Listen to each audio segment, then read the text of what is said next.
Hi, welcome to Table Talk Friday. My name is Seth Pittman, and I have some big news for everyone out there. So, there are going to be some changes coming to the podcast, but we have a very awesome community over on Patreon now, and sadly, before before we started getting a little bit more support, I had made a big life change. That being that I am now a proud member of the U.S. Army. So I'll be going out to boot camp, and I was about to say where I was going to go, but let's not get into the nitty gritty. I have boot camp in 2 weeks from you hearing this episode, meaning that I will not be here for the next 2.5 months. It'll be 10 weeks. But do not fret. It is going to throw off the podcast schedule just a little bit, but my plan is to have 4 or 5 episodes of just me talking. That way Zach and Drew don't have to put in a ton of extra stuff because I do all of the producing for the show. So I'm going to put out a couple of half-hour long episodes of me talking, including post-shows and everything. Go ahead and get those scheduled to upload. And I'm going to base those as a series around me researching new tabletop role-playing game systems. So we just played a session of Monster of the Week this past week. I do have Pathfinder, Starfinder, Fate Core, and Blades in the Dark to go over. So before I head out in 2 weeks, I'm going to go ahead and get all of those episodes rolling, so that way you guys can have consistent content over the next 10 weeks while I'm in Basic. After that, we should return to regularly scheduled programming, albeit with some changes, because I will no longer be in the same neighborhood as Zach and Drew. I will be across the country doing some defense language school stuff. So got a pretty cool job in the Army, got a lot of cool offers and everything. I'm not going to talk too much about it because it is going to be something I probably won't be able to talk about too much, but nonetheless, it's going to be exciting, and we will still be continuing the show. We have not missed a week in the 1.5 years since we started it, and we will not be changing that now. So, without further ado, welcome to Table Talk Friday. My name is Seth Pittman, and this is the first episode, well, not first episode of me being alone, because I did one last week. And we will have a couple more rolling out over the next 10 weeks or so, probably 5, if I had to guess. So, every other week you might get me, every other week you'll get the full group of us, because we'll be recording a couple in advance as well, so that way they don't need to record just together while I'm gone. But hi. Nice to see you. Hope you're doing well. Anyways, drama in the D&D community has still been stirring up, and I am a little more lukewarm about it. Last week, I was coming in hot and heavy, F Wizards of the Coast, I'm not really feeling this anymore, and the other two were feeling very much I'm not really sure how the situation's going to play out, and we have gotten some more information since then. I'm not going to go through and read out articles or anything, but we got 2 separate responses from Wizards of the Coast, the one I talked about last week, and one where the creative producer or creative executive producer, whatever, guy who makes the stuff, put out a statement saying, we love the game, we're putting out a survey, blah, blah, blah, blah, blah. Since then, D&D Shorts has kind of followed up with all of his information, saying that a lot of people there working at Wizards of the Coast saw it going in as, this is an incredibly awesome, passionate thing that they're passionate about. And when they got there, figured out that it is much more of a corporation, because obviously they're owned by Hasbro. That's what you should expect. What we should expect in the future is a mostly digital Wizards of the Coast D&D world, where they're going to make their tabletop role-playing stuff. They're going to sell most things PDF and digitally wise, and one D&D and their virtual tabletop is what they want to be the standard. Now, the OGL was written out mostly, and the whole OGL situation was mostly to try and get rid of virtual tabletop competitors and such, because they I don't know if they're not confident in it, or if they just want to weed out competition so that they can be the one and only virtual tabletop. Whatever the case may be, the plan was to take that kind of content away, and it seems like we've been caught in the crossfire as creators and third-party creators and whatnot, and honestly, it was probably just a little more revenue for Hasbro, because their numbers haven't been so great. Now, I'm not going to pretend to know everything about the business and everything like that, but it leaves a bad taste in my mouth. So from here on out, my D&D games will be third-party books, and if I use 5e as my base system, I'll be doing third-party books and or writing my own campaigns. And I'm going to be testing out a whole bunch of other systems. Very exciting stuff. I'm excited about it. This episode though, and that's just my like little update on the drama situation. Still not going to be purchasing from Wizards of the Coast just because the principle of it at the moment. They're not. I doubt I'll be changing my mind about that anytime soon. And there are going to be some things releasing while I'm in Basic because I leave February something, and I'll be back in the middle of April. So me being back in the middle of April means that the movie will have released. Their new module might have released already. So stuff like that will be coming out. Don't plan to see the movie. Don't plan to buy the module. Meaning you won't get reviews from me on it, even or if I decide otherwise, I'll be that guy.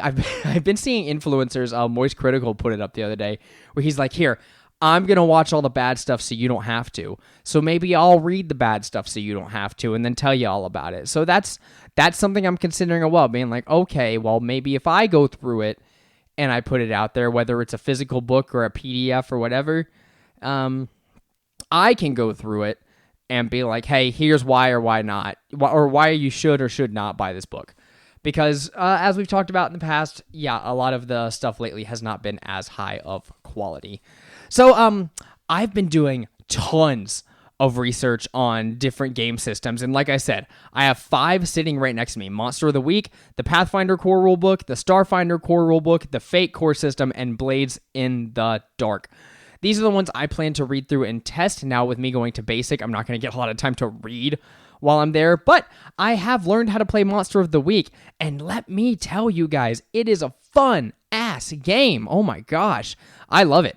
It is nothing like D&D, like fantasy-wise. You are telling stories much along the lines of Supernatural, Buffy the Vampire Slayer, X-Files, even Scooby-Doo. And Zach, Drew, and Chase and I played it the other day. I ran a session that Dungeon Dudes, awesome YouTube channel with a lot of cool campaigns and stuff going on. They did a Monster of the Week campaign. I ran their first session called Ghost House, and let me tell you, they ended up in one place, and my party ended up in a completely different place, just based on their decisions and whatnot. And it was so cool. Monster of the Week is based around like using 2d6s in order to determine whether your roll succeeds or fails, and you have just very basic skills, basic classes, stuff like that. You can make characters in an hour or less. So, the players made with my suggestion, I threw out a joke. I was like, what if you guys were like a group of people who sell like something to get rid of the paranormal, like you're not real, what do they call them? Zach or Drew aren't here to correct me, so when I lose a word, it's not going to come back, and it happens to me all the time. But yeah, exorcists. They're not like exorcists or anything. That they're like an MLM, where they called themselves Ghost X, and they sold basically aerosol water cans, and they would go around the house like exterminators and spray it down. So they were hired by this lady whose kids had been acting really weird lately and like talking about killing her and whatnot. And so she hires the 3 of them to come in and spray down her house, thinking that they're going to get rid of it. And everything went south after that. Her boyfriend came over and found them and was like, I knew you were cheating and whatnot. They had an argument upstairs. The kids interacted with the party a whole bunch, and it was a very, very fun session. It felt very much like a combination between Supernatural and Scooby-Doo for us, where Zach's character, his name was Kyle. He was actually a high school kid who was so into the paranormal, so he dressed himself up in like full like armor. He's part of an organization called the New Knights Templar, and he could cast like spells and stuff because he had like learned them online. And then they had never worked before until the situation where he actually needed them. So for the first time, his spells went off. So it was hilarious. Drew played a guy who was just there to make money. Like, he's like a skeptic. He doesn't believe in ghosts or anything like that. And so Drew goes in, like, starts introducing himself, being like, hey, Kyle, like, why are you so interested in this? Like, blah, blah, blah, blah. Like, bringing a kid along, it's good for business, stuff like that. It was really fun whenever his character realizes, oh, this is real. People are dying. And then Chase, played the Flake, which sort of has a supernatural connection, to he telepathy, visions, things like that. I can't explain it that well. They read over the character stuff. I just read the Keeper stuff. And the Keeper is the DM. So I ran the game. As the Keeper, I don't have to roll any dice. I just tell the story. And based on whatever they roll as players when I ask them to, is the result of what I narrate. So whether they take damage depends on, well, did you roll 0 to 6 is a complete fail. 7 to 9 means you succeed, but with consequences. So maybe you say you pull out your gun and you go to shoot the werewolf. So you hit the werewolf, you dealt some damage, but also the werewolf got close enough and claw attacks you and you take 2 damage as well. And then also there, let's see, what was I saying? Oh yeah, and then 10 and up. If you roll 10 or up on anything, including with your modifiers, that is a pass. You succeed on what you set out to do.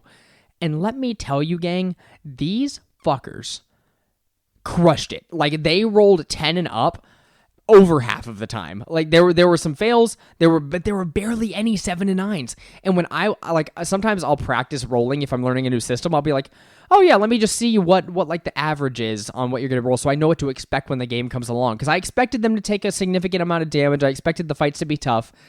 And so I'm over here rolling, and I get 7 like 70% of the time. I was like, oh, so 7 and 9 is going to happen all the time, right? No, not with these 3. Absolutely not. They crushed it. They had a blast, it seemed like. Afterwards, I was like, okay, how did you guys feel about the system? Chase was the hottest on it. He was like, I really, really enjoyed that. Like, it was something that allowed him to flex his creative brain without having to worry so much about everything on his character sheet. Zach and Drew were both like, that was awesome. I would love to do more like one-offs and like maybe a short arc in that, but obviously it's not going to take over our main campaign or anything like that. And I expressed pretty much the same thing. I was like, yeah, I had a blast running it. It was some of the most fun I've had during a tabletop session. Like, that was one of my favorite sessions of any game that I've run.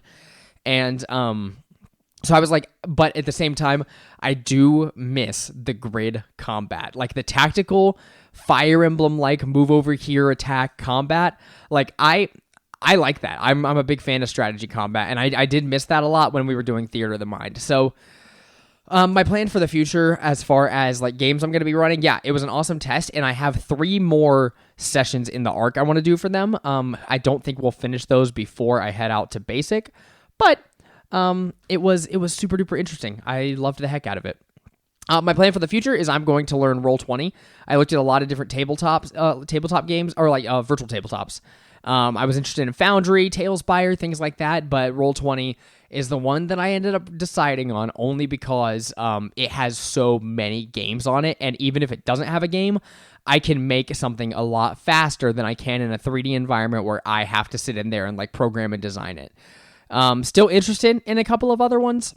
I'm gonna look into it a little bit more, but I think Roll20 is where I will end up, just because like I said, it's simple for me to sit down and make a Roll20 game pretty quickly. Now, the hard part for me is the layers in Roll20 bother me. Like, oh, here's the Dungeon Master layer, the player layer. This, like, though it bothers me a little bit only because my brain doesn't, like, when I see something on the screen, my brain doesn't work visually like that. I usually work better when I hear something. So maybe I need to just listen to a podcast that teaches me how to use Roll20, or just, get a bunch of YouTube videos going. And I'm sure I can learn it pretty quick. But yeah, my brain trying to learn it by myself was tough. So yeah, I'm gonna learn over the next few weeks, learn how to use Roll20 pretty well, and then once I have that down, I think we'll be pretty dang set for the future. I'm really looking forward to Pathfinder and Starfinder, if not for the fact that they're 2 systems that work in the same universe really well, sort of like like Spelljammer and, well, it's the same world for Spelljammer to like Forgotten Realms stuff, but yeah, Spelljammer to like Forgotten Realms is cool, but like Starfinder is a legit sci-fi universe, while Pathfinder is the legit fantasy one. Only thing I don't like about Starfinder is it's more based around like Pathfinder 1st edition, I believe. And 2nd edition just changes so much and makes it, I think, a little more user-friendly. So going through the Starfinder rulebook, I was like, oh my gosh, what exactly is happening in here?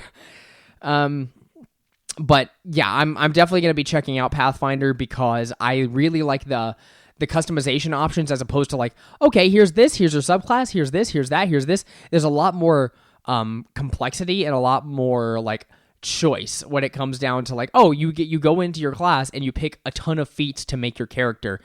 It's really interesting to me, and I'm into the idea of the 3-action combat system as well. I think that combat, which I'd say is my weakest spot as a DM, is definitely when it comes down to combat.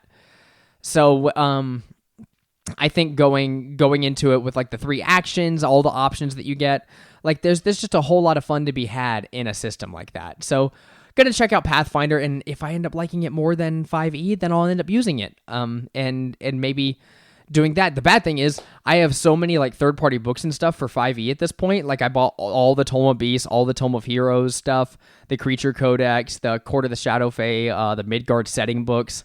I have so much like 5e third-party stuff that's not even like Dungeons & Dragons 5th edition stuff that I'm like, man, I want to use all of that. So, and I don't feel morally wrong still playing 5e because it's a game that was made before this problem existed. Wizards of the Coast has always been owned by Hasbro, so like knowing that we played this game before the OGL situation came up, I feel like the system is still okay to play, especially for us, for those at home who might find it difficult switching systems. I think it's perfectly fine to continue in 5e. What I would say, though, is just don't give Wizards your money, because we need to send the message like, hey, we're here to be I feel like the tabletop community is pretty tight-knit. Like, do I go to the Adventure League stuff at the local comic stores? No, but I do know the owners at a lot of the local comic shops. They know what I'm looking for. Like, I walked in, and I was like, hey, you guys got Spelljammer minis? And they were like, yeah, we got 7 boxes in the back. You want them? And I was like, yes. And I paid them an exorbitant amount of money for them. And I walked out with them. But, yeah, so I feel like the tabletop RPG community, because it is so tight-knit based around the fact that third-party content is everywhere, like everyone is so like people who are into tabletop RPGs are into tabletop RPGs. None of that is going to change, and it doesn't matter which system we're using to get there. That's about all I've got. See, I feel like this is going to be like the typical time limit for me, is like when my thoughts start hitting 20 minutes or so, then I start to get a little off base. So I do deeply apologize to everyone out there who may listen to this episode or to this podcast every week and think like, oh man, I can't wait to get another hour of the 3 boys talking. This is a temporary thing. We will still have probably 5, maybe 4, I'll say 4 to 6. That's a safe assumption. Episodes of the 3 of us coming out in the future. And there will be plenty of post shows to go around for the Patreon, and everything will be uploaded to go. So everything you hear from us probably over the next 2.5 months is going to be pre-recorded, because like pre-recorded as in the next 2 weeks, because when I'm gone, I don't think the boys are going to be doing any work on it. And I will be, front loading all of this stuff. I like sitting down and talking by myself on the show, so I don't mind doing this at all. And I am looking forward to the future of the show whenever I get back, because if I'm going to be an AIT, which is like a training specialization in the military, I'm going to be there for about a year. I get weekends off. I get a lot of my evenings free, so I'll be able to keep up with the show and get all of that done as well. I'm kind of a workaholic, so we'll get to that point, and I hope you guys just enjoyed the ride while you do. I know that the show over the past like year and a half has been like very, very consistent of the 3 of us. And again, I deeply apologize that I'm making a big life choice and changing everything. So bear with me for the next couple of months, and I hope that you stick around in the long run. So for those of you listening on the weekly episodes that we upload on Spotify, Apple Podcasts, all of your different podcast services, thank you so much for listening to Table Talk Friday. This has been Seth Pittman, and one of my couple of solo episodes that'll be coming out over the next couple of months. And thank you so much. I appreciate it. See you guys in the next one.